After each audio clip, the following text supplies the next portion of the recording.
নমস্কাৰ ছাত্ৰ-ছাত্ৰীসকল, মই নীলিমা আৰু তোমালোক সকলোকে আমাৰ ইউটিউব চেনেলত পুনৰ এবাৰ আন্তৰিক স্বাগতম জনাইছোঁ। আশা কৰোঁ তোমালোক সকলোৱে ভালেই আছা। ছাত্ৰ-ছাত্ৰীসকল, আজি তোমালোকৰ দ্বিতীয় শ্ৰেণীৰ অংকুৰণ পাঠ্যপুথিৰ ২ নম্বৰ পাঠ কেৰ্কেটুৱালৈ মৰম কবিতাটোৰ প্ৰশ্ন উত্তৰসমূহ আলোচনা কৰিম। গতিকে ছাত্ৰ-ছাত্ৰীসকল, তোমালোকে যদি দ্বিতীয় শ্ৰেণীত পঢ়ি থকা ছাত্ৰ অথবা ছাত্ৰী হয়, তেনেহ'লে ভিডিঅ'টো সম্পূৰ্ণকৈ চাবা। ছাত্ৰ-ছাত্ৰীসকল, এতিয়া আহোঁ আমি প্ৰশ্নৰ মাজলৈ। ১ নম্বৰ প্ৰশ্নটো চোৱা।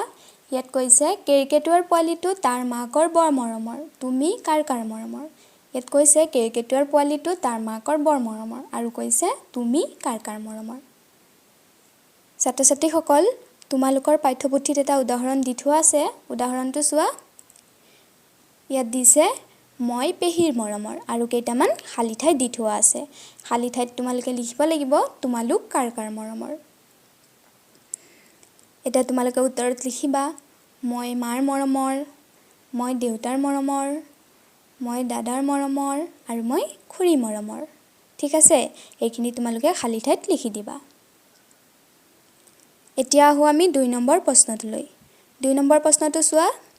ইয়াত কৈছে যুক্ত আখৰ ভাঙা। ইয়াত তোমালোকক যুক্ত আখৰ ভাঙিবলৈ কৈছে। এটা উদাহৰণ চোৱা। ইয়াত দিছে আৰ্ত। আৰ্তৰ যুক্ত আখৰ কি? ৰইতেৰ ত। প্ৰথমতে যুক্ত আখৰটো লিখি লৈছে, তাৰপিছত যুক্ত আখৰটো ভাঙি দিছে। ইয়াত চোৱা ৰ যোগ ত, যুক্ত আখৰটো ভাঙি দিছে। বাকীখিনি আমি এনেকৈ ভাঙিব লাগিব। ঠিক আছে ছাত্ৰ-ছাত্ৰীসকল, তৰ ওপৰত যোনটো কাৰ চিন বহিছে, সেই কাৰ চিনটোক কি বুলি কোৱা হয়? সেই কাৰ চিনটোক ৰেফকাৰ বুলি কোৱা হয়। যেতিয়া ৰৰ লগত অন্য এটা আখৰ যোগ হয়, তেতিয়া কি হয়? ৰৰ ৰূপ সলনি হয় আৰু ৰেফকাৰ হয় আৰু যোগ হোৱা আখৰটোৰ ওপৰত বহে। ঠিক আছে ছাত্ৰ-ছাত্ৰীসকল, এই কথা তোমালোকে মনত ৰাখিবা। এতিয়া উত্তৰ চোৱা। ইয়াত প্ৰথমটো দিয়া আছে ধূৰ্ত। ধূৰ্তৰ যুক্ত আখৰটো কোনটো? ৰইতেৰ ত। এতিয়া আমি যুক্ত আখৰটো ভাঙি দিম ৰ যোগ ত। তাৰপিছত দিয়া আছে সূৰ্য। সূৰ্যৰ যুক্ত আখৰটো কোনটো? ৰইজেৰ জ।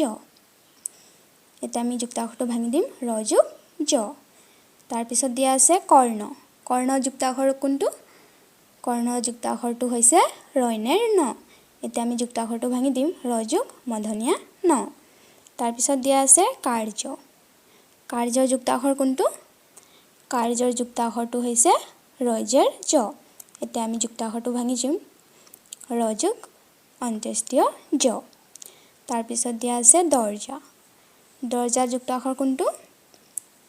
দৰ্জাৰ যুক্ত আখৰটো হৈছে ৰইজেৰ জ। এতিয়া আমি যুক্ত আখৰ ভাঙিম ৰ যোগ বৰ্গীয়া জ। তাৰপিছতটো চোৱা পৰ্বত। পৰ্বতৰ যুক্ত আখৰটো হৈছে ৰইবেৰ ব। ইয়াত আমি যুক্ত আখৰ ভাঙিম ৰ যোগ ব। তাৰপিছত দিয়া আছে অৰ্খ। অৰ্খৰ যুক্ত আখৰ কোনটো? অৰ্খৰ যুক্ত আখৰটো হৈছে ৰইখেৰ খ। ইয়াত আমি যুক্ত আখৰ এতিয়া ভাঙি দিম ৰ যোগ তালব্য খ। ঠিক আছে, এইখিনি তোমালোকে এনেকৈ ভাঙি দিবা।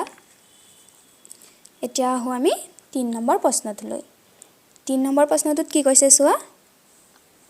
ইয়াত কৈছে শব্দ সাজা। ইয়াত তোমালোকক শব্দ সাজিবলৈ কৈছে।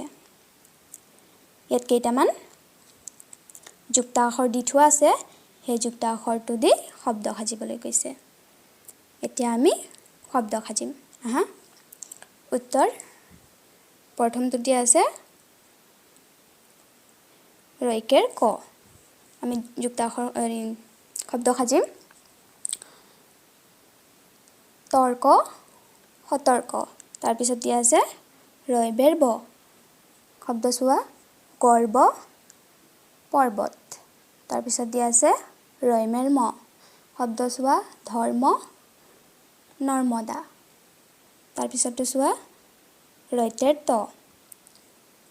শব্দ চোৱা ধূৰ্ত কৰ্তব্য।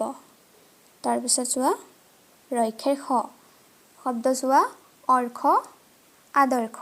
তাৰপিছত দিয়া আছে ৰইজেৰ জ।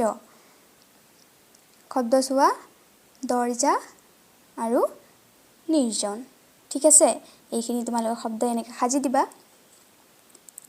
এতিয়া আহোঁ আমি 4 নম্বৰ প্ৰশ্নটোলৈ 4 নম্বৰ প্ৰশ্নটো চোৱা ইয়াত কৈছে চাই চাই লিখা ইয়াত তোমালোকে চাই চাই লিখিবলৈ কৈছে ইয়াত হাতৰ আখৰ লিখিবলৈ কৈছে হাতৰ আখৰটোত কি লিখিবলৈ কৈছে চোৱা ইয়াত কৈছে বিপদত ধৈৰ্য ধৰা উচিত তোমালোকে ইয়াত 3 শাৰী লিখি দিবা ধুনীয়া ধুনীয়াকৈ লিখিবা এইখিনি তোমালোকৰ পৰীক্ষাত প্ৰায়ে আহি থাকে আৰু তোমালোকে ধুনীয়া ধুনীয়া লিখিবা ইয়াত প্ৰায় 5 নম্বৰ মান আহে গতিকে তোমালোকে ধুনীয়াকৈ লিখিবলৈ চেষ্টা কৰিবা ঠিক আছে ছাত্ৰ-ছাত্ৰীসকল এইখিনিয়ে আছিল আজি তোমালোকৰ কেৰকেটুৱা নামৰ কবিতাটোৰ প্ৰশ্ন উত্তৰসমূহ গতিকে ছাত্ৰ-ছাত্ৰীসকল তোমালোকে যদি এই চেনেলটোত প্ৰথমবাৰ ভিজিট কৰিছা তেনেহলে সাবস্ক্ৰাইব কৰিবলৈ নাপাহৰিবা